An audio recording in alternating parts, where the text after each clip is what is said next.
صباح الخير. تحدثنا في السابق عن الأحلام التي من الله، وقلنا أن ألوانها تكون واضحة ومشرقة وقد تحتوي على رموز.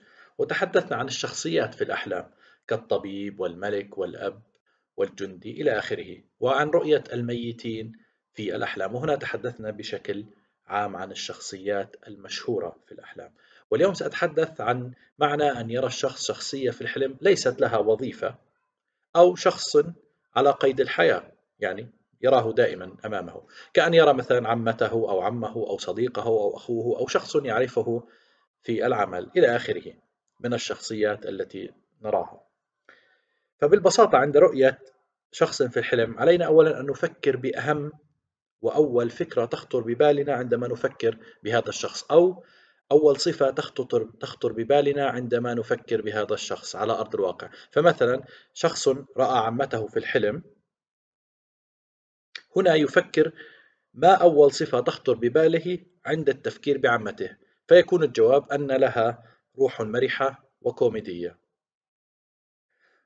وهنا في هذه الصفة هي عن الشخص الذي حلم الحلم، يعني في هذه الحالة عني أنا، والحلم يتحدث عني أنا أو عن الشخص الذي حلم الحلم.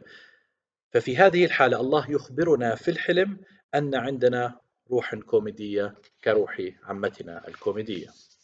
مثال آخر أن نرى صديقنا في الحلم، مثلا أرى الصديق لي في الحلم، وهنا إذا فكرت بأول صفة فيه فهي أنه دائما غضبان، فبالتالي الله يحذرني من الغضب.